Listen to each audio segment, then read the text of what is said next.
Greeting friends in yoga. This is Derek with Denver Yoga Underground. Today I'll share what I consider to be one of the most underappreciated hacks, if you will, for success in yoga practice.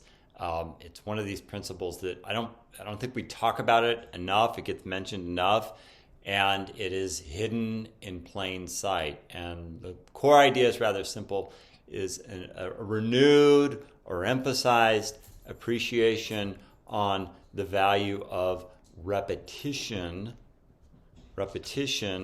in yoga practice over, let's say, novelty or kind of an endless pursuit of variation and stimulation and always going for a different thing. In fact, we could, as a system, as a kind of pursuit, yoga in many ways is about building a deep and abiding realization or connection to the present moment, rather than always reaching and chasing and going after something new or something novel. Repetition, then, is a cornerstone skill or point of reference in any discipline, not just yoga. So if you want to be a better woodworker, or you want to master the violin, or be a better chef, or even an accountant for that matter, the more reps you get in, the better or more skilled and proficient you become at any activity. And yoga is no exception.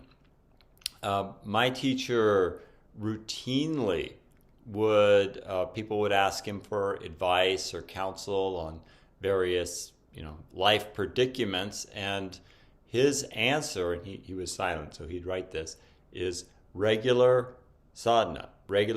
So sadhana means means of realization. It's the actual kind of dedicated daily yoga practice that one does to continue to feed the flame on a regular basis. And very often it's not glamorous. It's not showy and sparkly and next, but builds a very deep groove of both self-understanding as well as deeper resilience, deeper stability in the tumultuous waves of life, and also leads or is an inroad to deeper levels of not just self-understanding but self-realization.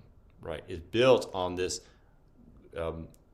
grooved path that it evolves a bit over time, over the years, over the decades, and so forth. Yes, there's some adaptation, but the consistency of sadhana, a morning meditation practice, or an asana practice for that matter, is a cornerstone point of reference built into classic yoga practice. If you read the ancient books, the old yoga scriptures, Yoga Sutra of Patanjali, Ramayana for that matter, Samkhya Yoga Karika, any of the Hatha Yoga books, which I really recommend. It's very illuminating to hear yoga in its native tongue and kind of presuppositions.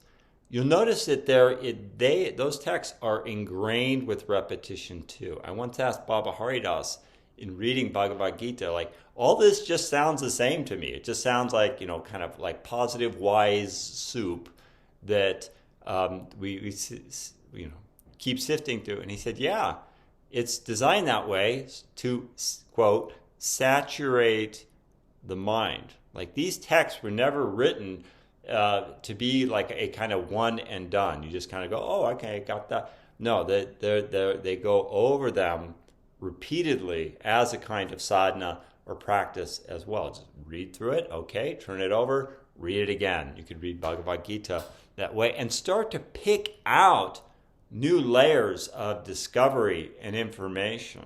It's quite a fascinating process.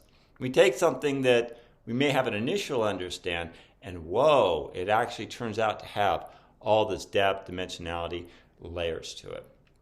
And becoming an integrated person is an ongoing, I think most human beings can attest to this, though, particularly those on the self-development path. Becoming an integrated person is an ongoing vigil. It takes time. It takes repetition. And if our pursuit is kind of hack in different directions and novelty is our kind of core motivation, that it makes for an erratic ride. So consistency then is this like one of many, several important touchstones and often overlooked aspects of the yoga practice. And yes, my dear friends, I feel for you. This is not so easy, is it? It's one thing Derek can say, oh, repetition, just do it. And, wow, now the adventure truly begins. Like how we kind of make this a priority in life and getting, it said at first we do practice so that our life gets better, and with time we do our life to support our yoga practice, right? And getting the wheel to turn that 180 degrees is the work of a lifetime. Hopefully we get there a little sooner than that, but it takes a dedicated effort to build in something that's so kind of primally rhythmic, right? A regular yogic practice. Sounds simple, difficult to practice. I get it.